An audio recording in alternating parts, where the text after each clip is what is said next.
Have you ever tried chunky Shetland yarn on the circular knitting machine? Well, today I want to show you how Jamieson's of Shetland Marl knits up on the Addi Express. I also have hand knitting review of Marl, which I go into the yarn in a lot of detail there, including the colorways, the yarn information, and why I love this brand so much. So if you're interested, please check that video. This video is all about how the yarn performs on the Addi Express machine. For those who are new to the Addi Express, it's a hand-cranked circular knitting machine. It's really satisfying to use and produces either circular or flat knitted fabric much faster than knitting by hand. The Addi Express Professional is the model I'm using today. It has 22 stitches for circular knitting and maximum of 19 stitches if you were to knit flat. I'm not going to cover the cast on in this video, but here you can see that I have already done a couple of rows of provisional cast on, so I'm ready to join the main yarn.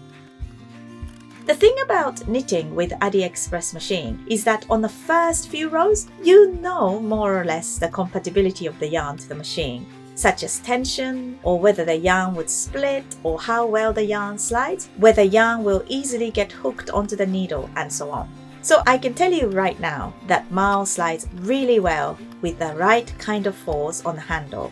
I don't need to crank too forcefully, but at the same time, it doesn't slide in a slippery manner, which is good.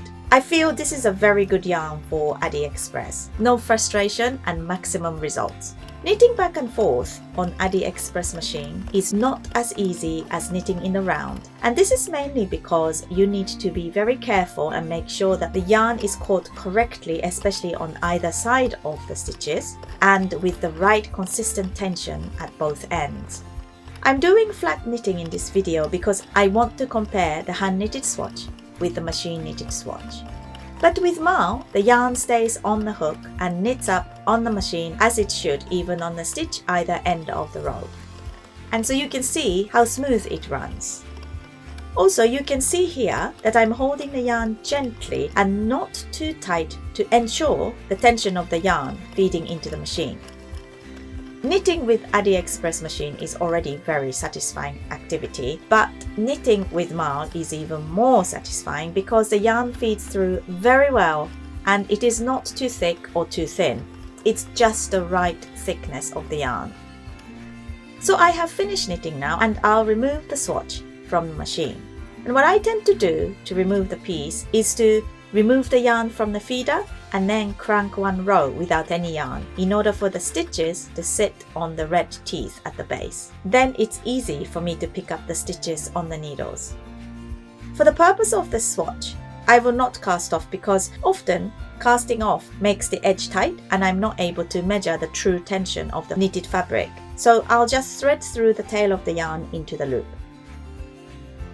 The thing about the machine knitted fabric, and this is not just for Addi Express, is that the fabric is stretched horizontal direction.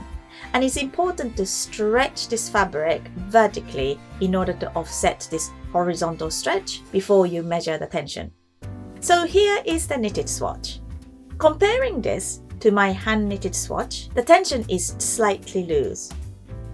This tension could even be made a little tighter if I were to use the tension guide, because the tension guide has a diameter of 3 to 4 mm and I can put the yarn into the 3 mm to make it a little tighter, but I haven't tested it yet. Overall, Jamieson's of Shetland Marl works really well on the Addi Express machine. The yarn slides very well with just the right resistance without splitting. And the finished swatch has just slightly looser tension than recommended, but this can possibly be tightened slightly by using the tension guide of 3 mm, which is the smallest size. If you tried machine knitting with Jamieson's of Shetland yarn, I'd love to hear how it went, so please leave a comment below. And thank you so much for watching, and don't forget to subscribe for more knitting tutorials, yarn reviews and knit-alongs for my designs. And see you next time, and as always, happy knitting!